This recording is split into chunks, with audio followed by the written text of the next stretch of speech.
आम ओडिशार पारंपरिक मिठा छेनापोड़ समस्त को पसंद ये छेनापोड़ खावाई मार्केट रे जमती छेनापोड़ मिले आज आम घरे बनैबा सबू भाग माप को आप फॉलो करेंगे देखिए बहुत ही बढ़िया बनब। आगक रज सावित्री आसूची तो निश्चित भाव में घरे ये भाव में मिठा बनातु समस्त को खुआतु निजे खातु देखिए समस्ते पसंद करेंगे खाइबा।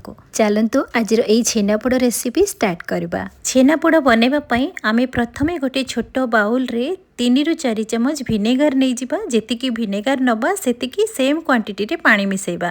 ପାଣି ମିଶାଇ ସାରିଲା ପରେ ଭଲସେ ଆମେ ତାକୁ ମିକ୍ସ କରିକି ସାଇଡ଼୍ରେ ରଖିବା। ଏପଟେ କିଛି ଚାଲନ୍ତୁ ମସଲା ବନେଇ ନେବା। ମସଲା ବନେଇବା ପାଇଁ ମୁଁ ଗୋଟେ ସିଲବଟାରେ ଅଳ୍ପ ଗୋଲମରିଚ ଅଳ୍ପ ଗୁଜୁରାତିକୁ ଭଲସେ ମିକ୍ସ କରିକି ଆମେ ତାର ଗୋଟେ ପାଉଡ଼ର ବନେଇକି ସାଇଡ଼୍ରେ ରଖିବା। छेनापोड़ बनवाई मुझे मार्केट वाला पैकेट क्षीर नहीं आपड़ जदि घर को क्षीर मगाऊँच ताले आपड़ से क्षीर नहीं पारे। मुझे क्षीर गरम करने मुझे मोटा कढ़ईटे नहीं आपड़ मोटा पात्रटे जेकोसी नहीं पारे। क्षीर सबू एथरे आम आड करवा। मुझे 2 लीटर क्षीर नहीं आपड़ क्वांटिटी हिसाब से बेसी कम करें। ध्यान रखिए जितेबाला क्षीर ने फुल फैट वाला क्षीर ने जो कि आमर छेनाटा भल आसब। एठी आमे सबु क्षीर को ऐड कर सारा परे आमे क्षीर को भलसे गरम करवा।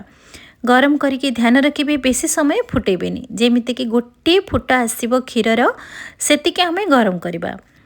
तो यही भाव में धीरे धीरे स्पैचुला को चलाउथिबे जमा भी स्पैचुला बंद करेंगे। ये देखुवे क्षीर बबल्स आसवा आरंभ हो गलानी तो ध्यान रखिए क्षीर टिके फुटी आसिले गैस फ्लेम को स्लो करदे। तो ये क्षीर आमर भलसे फुटी आसी एबे आमे गैस फ्लेम को स्लो करदे। ये आम आड करवा प्रथम आम जो भिनेगार सहित पानी मिक्स करके आम रखी भिनेगार पानी को आम अधा अधा ये आड करवा। एका बेले सबको आड करेंगे अधा अधा आड करेंगे। तापरे किछि समय आम स्पैचुला एमती मिक्स करेंगे। देखिए धीरे धीरे छेना छिंडा आरंभ हो पुणी आम बाकी भिनेगार पानी को आम आड करवा। यही भाव में 2 थर मुझे आड कर देखु छेना केते सुंदर भाव में छिंडी आसला। तो यही भाव में धीरे धीरे स्पैचुला को मिक्स करेंगे। यही छेना को ना बेसी समय फुटेबेनी कहीं जदि छेना को बेसी समय फुटेबे छेना आमर टाण हो तो छेना जमी नरम रही ध्यान देवे।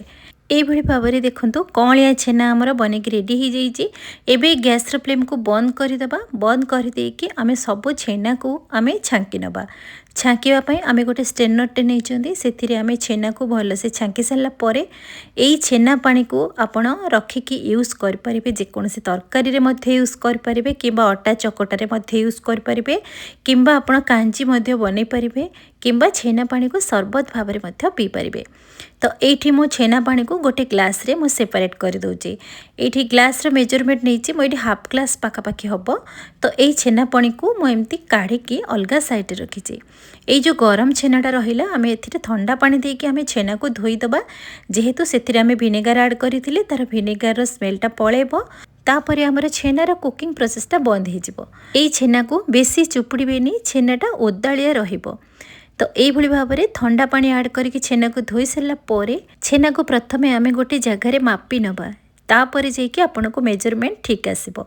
ये मुझे गोटे कप्रे मापुची देखूँ एमती पूरा प्रेस करके छेना को मापिकी ने जेकोसी गिना कि कप्रे सेट करेंगे।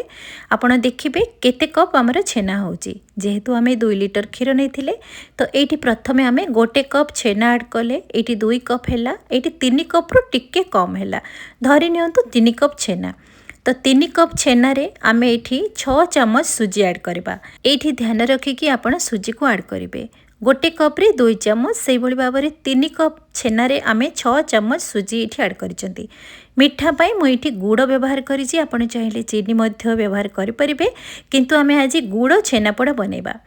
तो गुड़ मुझे स्वाद अनुसार 1.5 कप नहीं जो कप्रे मापिकी आम छेना नेले से कप्रे आम 1.5 कप आम गुड़ नहीं। ये मु एक्स्ट्रा गोटे चामच अमूल पाउडर ऐड करी जोटा कि टिके टेस्ट टिके भल आसवाई। एबे आमे सब जिनस को मिक्स करके हाथ साहाय्य ये भाव में चकटिबे। आपड़ जदि चाहिए चामच रे चकटी पारे किंतु हाथ रे जदि चकटिबे ना छेनार टेक्सचरटा भल आसिबो। दर्शक बंधु आज रेसिपी जदि आपण मानकु पसंद आसिबो बिंदुरोसई चैनल को सब्सक्राइब करबा सहित छोटिया लाइक कमेंट शेयर करेंगे। फेसबुक पेज रे देखुतिले फॉलो करेंगे। এইଭଳି ଭାବରେ ହାତ ସାହାଯ୍ୟରେ ସବୁ ଛେନାକୁ ଏମିତି ଚକଟି ନେବେ ଯେମିତି ତାର ଟେକ୍ସଚର ସୁଜି ଦାନା ଭଳି ଆସିବ। ଏଇଠି ଦେଖନ୍ତୁ ଛେନା ଶୁଖିଲା ହେଇ ଆସୁଛି, ତ ସେଥିପାଇଁ ଆମେ ଯେଉଁ ପ୍ରଥମରୁ ଛେନା ପାଣିକୁ କାଢ଼ିକି ରଖିଥିଲେ ତ ସେଇ ଛେନା ପାଣିକୁ ଏଥିରେ ଆମେ ଧୀରେ ଧୀରେ ଆଡ଼୍ କରିବା। ଧ୍ୟାନ ରଖିବେ ଛେନା ପାଣିକୁ ଏକା ବେଳେ ଆଡ଼୍ କରିବେନି, ଅଳ୍ପ ଅଳ୍ପ କରିକି ଆଡ଼୍ କରିବେ। এইଭଳି ଭାବରେ ଅଳ୍ପ ଅଳ୍ପ ଆଡ଼୍ କରିବେ ଆଉ ମିକ୍ସ କରୁଥିବେ। ମୁଁ ଯେତିକି ଛେନା ପାଣି ନେଇଥିଲି ମୁଁ ଏଇଠି ଅଧା ଆଡ଼୍ କରିଛି। ଏବେ ସବୁ ଜିନିଷକୁ ମିକ୍ସ କରିସାରିଲା ପରେ ଆମେ ତାକୁ ଲିଡ୍କୁ କଭର କରିକି କିଛି ସମୟ ତାକୁ ଛାଡ଼ିଦେବା ରେଷ୍ଟ ପାଇଁ। ଯେହେତୁ ସୁଜି ଆଡ଼୍ ହେଇଛି ନା, ସୁଜିକୁ ଟିକେ ଫୁଲିବାକୁ ଟାଇମ୍ ଲାଗିବ।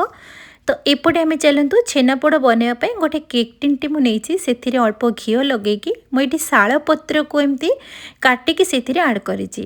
ଯଦି ଆପଣଙ୍କ ପାଖରେ ଶାଳପତ୍ର ମିଳୁଛି ଆପଣ ଆଡ଼୍ କରିପାରିବେ। ତ ମୁଁ ଏଇଠି ଶାଳପତ୍ରର ଯେଉଁ ପ୍ଲେଟ୍ ଆସେ ମାର୍କେଟରେ, ମୁଁ ସେଇ ପ୍ଲେଟ୍କୁ କାଟିକି ମୁଁ ଏମିତି ଆଡ଼୍ କରିଛି।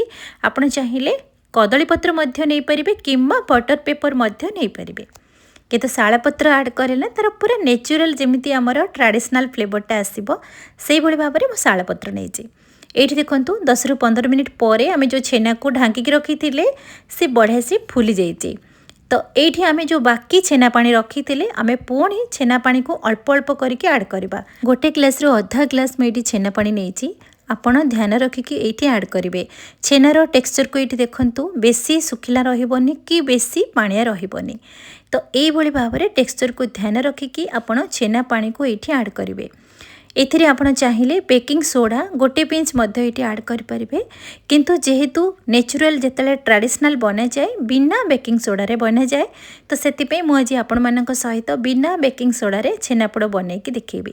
ତ এইଠି ମୁଁ ଗୋଟେ ଚାମଚ ଦେଶୀ ଘିଅ ଆଡ଼୍ କରିଛି। ଘିଅକୁ ନିଶ୍ଚିତ ଭାବରେ ଆଡ଼୍ କରିବି, ତାର ବାସ୍ନା ଟେଷ୍ଟ ପୁରା ଭଲ ଆସିବ। ପ୍ରଥମରୁ ଆମେ ଯେଉଁ ଗୁଜୁରାତି ଆଉ ଗୋଲମରିଚର ପାଉଡ଼ର ବନେଇକି ରଖିଥିଲେ ସେଇ ପାଉଡ଼ରକୁ ଏଇଠି ଆଡ଼୍ କରିବା। ମାର୍କେଟ ବାଲା ଛେନାପୋଡ଼ର ଯେମିତି ଟେଷ୍ଟ ଆଉ ବାସ୍ନା ଆସେ ଠିକ୍ ସେମିତି ଆସିବ। ଯଦି ଆପଣ ଚାହିଁବେ ଏଇଠି ବେକିଂ ସୋଡ଼ା ମଧ୍ୟ ଏଇଠି ଆଡ଼୍ କରିପାରିବେ। ଏବେ ସବୁ ଜିନିଷକୁ ଭଲସେ ମିକ୍ସ କରିଦେବା। ଲାଷ୍ଟକୁ ମୁଁ ଏଇଠି ଅଳ୍ପ କିଛି ଡ୍ରାଏ ଫ୍ରୁଟ୍ସ ଆଡ଼୍ କରିଛି, ଆପଣଙ୍କ ମନ ପସନ୍ଦରେ କାଜୁ କିସମିସ୍ ପିସ୍ତା ମଧ୍ୟ ଆଡ଼୍ କରିପାରିବେ। ତ ଏବେ ସବୁ ଜିନିଷକୁ ପୁଣି ଭଲସେ ମିକ୍ସ କରିବା। এইଭଳି ଭାବରେ ଦେଖନ୍ତୁ ପୁରା ଟେକ୍ସଚର ଏମିତି ରହିବ, ବେଶୀ ପତଳା ରହିବନି କି ବେଶୀ କାଠୁଆ ରହିବନି। ତ এইଭଳି ଭାବରେ ଇଜିରେ ଆପଣ ମାପିକି ସବୁ ଜିନିଷକୁ ସେଟ୍ କରିବେ, ଦେଖିବେ ଘରେ ମଧ୍ୟ ଆମେ ବହୁତ ସୁନ୍ଦର ଭାବରେ ଆମର ଓଡ଼ିଶାର ଟ୍ରାଡ଼ିସନାଲ୍ ଛେନାପୋଡ଼ ଆମେ ବନେଇ ପାରିବା। ତ ଏବେ ଆମେ ପ୍ରଥମରୁ ଆମେ ଯେଉଁ କେକ୍ ଟିନ୍ରେ ଆମେ ଶାଳପତ୍ର ସହିତ ଆମେ ଘିଅ ଲଗେଇକି ରଖିଥିଲେ ଏବେ ସେଥିରେ ଆମେ ଟ୍ରାନ୍ସଫର କରିବା। ତ ଶାଳପତ୍ରର ତାର ଗୋଟେ ବାସ୍ନା ଅଲଗା, ପୁରା ଯେମିତି ମାର୍କେଟ ଷ୍ଟାଇଲରେ ଆସିବ। ଯେଉଁମାନଙ୍କ ପାଖରେ ଶାଳପତ୍ର ନାହିଁ ତ ଆପଣ କଦଳୀପତ୍ର ମଧ୍ୟ ନେଇପାରିବେ କିମ୍ବା ନର୍ମାଲ ଆମେ କେକ୍ ବନାଉଛନ୍ତି ବଟର ପେପର ମଧ୍ୟ ନେଇପାରିବେ। ଛେନାପୋଡ଼ ଯେଉଁଥିରେ ବନେଇବେ ସେ ଜାଗାଟା ମଧ୍ୟ ଆପଣ ମୋଟା ପାତ୍ର ଦେଖିକି ନେବେ। ଏବେ ସବୁ ଜିନିଷକୁ ଭଲସେ ଆଡ଼୍ କରିସାରିଲା ପରେ ସ୍ପାଚୁଲା ସାହାଯ୍ୟରେ এইଭଳି ଭାବରେ ଟିକେ ପ୍ରେସ୍ କରିକି ତାକୁ ସାଇଜ୍ କରିନେବେ। ଏବେ ଆମର ଛେନାପୋଡ଼ ବନେଇବା ପାଇଁ ରେଡ଼ି ହେଇଗଲା। ତ ଛେନାପୋଡ଼ ବନେଇବା ପାଇଁ ଆଜି ଆମେ ନେବା ଗୋଟେ କଢ଼େଇଟେ। ଧ୍ୟାନ ରଖିବେ ମୋଟା କଢ଼େଇ କିମ୍ବା ମୋଟା ଜାଗାଟେ ନେବେ। କଢ଼େଇକୁ ପ୍ରଥମରୁ ଗରମ କରିଦେବେ, ତାପରେ ଏମିତି ଷ୍ଟାଣ୍ଡଟେ ରଖିକି ତାପରେ ଛେନାପୋଡ଼ ରଖିବା। ଆଉ ଉପରେ এইଭଳି ଭାବରେ ଶାଳପତ୍ରକୁ ଟିକେ ଢାଙ୍କିଦେବେ, ଯେମିତି ମାର୍କେଟ ବାଲା ଉପରେ ଟିକେ କଲର୍ ଆସିବ ନା, ଠିକ୍ ସେମିତି ଆସିବ। ଏବେ ଲିଡ୍କୁ କଭର କରିକି ମିନିମମ୍ 1 ଘଣ୍ଟା କିମ୍ବା 1 ଘଣ୍ଟାରୁ 1.5 ଘଣ୍ଟା ବି ଲାଗିପାରେ, ଆପଣଙ୍କ ଛେନାପୋଡ଼ ଉପରେ ଡିପେଣ୍ଡ କରେ ଆଉ ଯେଉଁ ଜାଗାରେ ଆପଣ ଛେନାପୋଡ଼ ବନାଉଛନ୍ତି ସେ ଜାଗା ଉପରେ ଡିପେଣ୍ଡ କରେ। ତ ଗ୍ୟାସ୍ର ଫ୍ଲେମ୍କୁ ପ୍ରଥମରୁ ଟିକେ ହାଇ ରଖିବେ, ତାପରେ 5ରୁ 10 ମିନିଟ୍ ପରେ ମିଡ଼ିୟମ୍ରେ ରଖିବେ। এইଭଳି ଭାବରେ ଘଣ୍ଟେରୁ 1.5 ଘଣ୍ଟା ଟାଇମ୍ ଲାଗିଯିବ। ମୋର ଏଇଠି 1 ଘଣ୍ଟା 45 ମିନିଟ୍ ଟାଇମ୍ ଲାଗିଗଲା ଛେନାପୋଡ଼ ବନେଇବା ପାଇଁ।